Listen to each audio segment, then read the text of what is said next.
Setelah Paus Fransiskus wafat pada tanggal 21 April tahun 2025, bahkan sejak mendiang dirawat di rumah sakit karena pneumonia ganda yang dideritanya, sudah muncul kasak-kusuk seputar siapa yang akan menggantikannya memimpin 1,4 miliar orang Katolik di dunia. Sejumlah nama pun bermunculan. Nama-nama yang pernah beredar kembali santer disebut-sebut. Siapakah Paus ke-267? Penerus tahta Santo Petrus pada konklav yang akan digelar pada tanggal 7 Mei tahun 2025. Walau pemilihan paus sangat berbeda dengan pemilihan kepala negara di berbagai negara, sejumlah spekulasi tetap saja bermunculan. Setidaknya, ada 4 nama yang beredar luas yang disebut-sebut sebagai kandidat kuat pengganti pria bernama asli Jorge Mario Bergoglio itu. Pertama, Pietro Parolin. Kardinal berusia 70 tahun asal Italia itu pernah menjabat sebagai Sekretaris Negara Vatikan sejak 2013. Dia adalah sosok penting dalam tubuh Kuria Roma dan dikenal sebagai orang kepercayaan Paus Fransiskus dalam berbagai urusan diplomatik global. Dia dikenal dengan karakter moderat dan pendekatan yang diplomatis, dan ini membuat dia disukai oleh banyak diplomat internasional. Namun demikian, dia menjadi sasaran kritis, persis karena sikap kompromistisnya itu. Di satu sisi, dikhawatirkan, Parolin tidak teguh menjaga doktrin gereja Katolik yang dikenal tangguh. Namun di sisi lain, para pendukungnya menyebut dia simbol kesinambungan dan stabilitas. Kedua, Luis Antonio Tagle, kardinal berusia 67 tahun asal Filipina oleh berbagai pihak dinobatkan sebagai salah satu tokoh penting dari Asia saat ini. Banyak pihak menilai, terdapat kesamaan antara Paus Fransiskus dan Kardinal Luis Tagle, yakni sama-sama bervisi progresif. Sebagai contoh, dia pernah mengkritik keras pendekatan gereja yang dipandang terlalu keras terhadap pasangan sesama jenis dan mereka yang bercerai. Pada sisi inilah, pendirian dan visinya sangat mirip dengan sikap Paus Fransiskus, yang karena keberpihakannya pada kaum LGBTQ, dia disalahpahami banyak orang akan melegalkan pernikahan sesama jenis. Padahal yang dimaksudkannya dengan berkat untuk sesama jenis adalah ketika mereka meminta berkat, bukan sakramen, mereka layak dilayani. Ketiga, Peter Turkson, jika kardinal berusia 76 tahun dari Ghana terpilih menjadi paus, maka dia juga seperti Paus Fransiskus yang menjadi paus pertama dari Amerika Latin. Peter Turkson akan menjadi paus kulit hitam pertama dalam sejarah modern.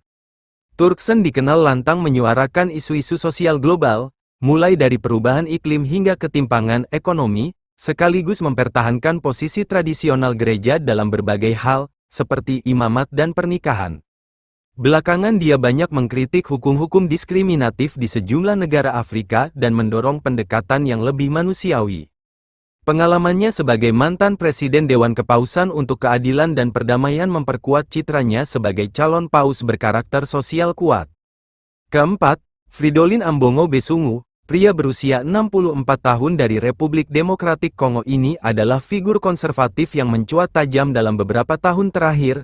Dia secara terbuka menolak doktrin fiducia supplicans, yang memperbolehkan pemberkatan bagi pasangan tidak menikah maupun sesama jenis. Ia menyatakan ajaran tersebut tidak berlaku di benua Afrika. Karena penolakan ini, namanya menjadi menonjol. Besungu adalah biarawan Ordo Kapusin yang mengusung sikap tegas terhadap ortodoksi. Dia dinilai akan membawa arah gereja kembali ke garis konservatif, menjauh dari kebijakan progresif Paus Fransiskus. Bagaimana peluang Kardinal Ignatius Suharyo dari Indonesia, uskup asal Bantul Yogyakarta itu memiliki hak dipilih dan memilih, terutama karena usianya di bawah 80 tahun. Saat ini Kardinal Suharyo berusia 75 tahun. Namun, satu hal yang pasti, tak seorang pun dapat memastikan siapa yang akan terpilih sebagai paus. Mengapa? Terbukti berkali-kali, nama-nama yang kemudian terpilih menjadi paus, bukanlah nama-nama yang ramai beredar melalui kasak-kusuk atau melalui berbagai media. Sebagai contoh, Karol Wojtyła, yang kemudian menjadi Paus Yohanes Paulus II, tidak pernah disebut-sebut sebelum konklav. Karol sendiri masuk ke ruangan konklav dengan santai alias tanpa beban. Bahkan dia membawa serta novel. Pemain teater andal itu malah sedang membaca novel ketika terpilih sebagai paus. Novel tersebut adalah The Sorrows of the Young Werther, karya Johann Wolfgang von Goethe. Sama halnya Paus Fransiskus, namanya tidak pernah diperbincangkan, Ternyata dialah yang terpilih sebagai paus, kemudian memesona dunia dengan karakter dan pilihan hidup amat sederhana. Seperti dijelaskan oleh Kardinal Suharyo, menjadi paus itu bukanlah peningkatan karir, bahkan katanya, jika ada yang bercita-cita menjadi paus, itu bodoh. Kalau masuk sebagai calon paus, itu keluar nanti sebagai kardinal. Tahu maksudnya lelucon itu? Maksudnya adalah dipilih menjadi paus itu bukan ambisi. Menjadi paus itu bukan jenjang karier yang semakin naik. Itu persis yang sebaliknya. Kalau orang bercita-cita jadi paus, itu maaf ya, bodoh. Bahwa dia dipilih, itu bukan pilihan para kardinal saja.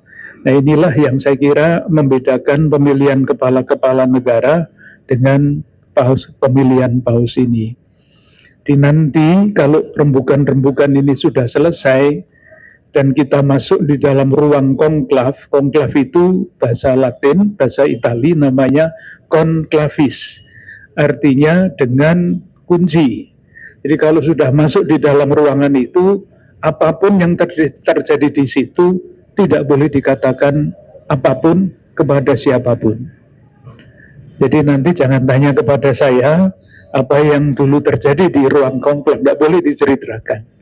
Untuk menjaga nama baik dari calon-calon yang ada di situ. Bahwa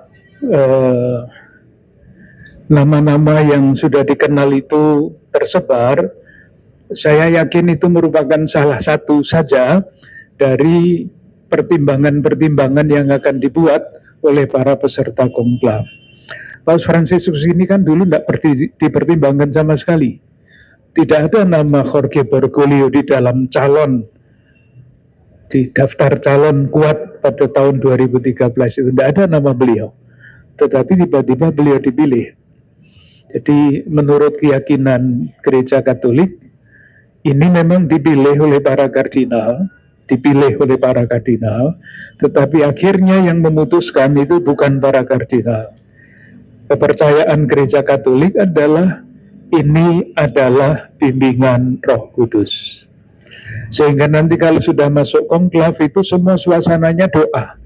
Bukan kasak kusuk, bukan yang lain-lain, semua alat-alat komunikasi tidak boleh dipakai, suasananya melulu doa.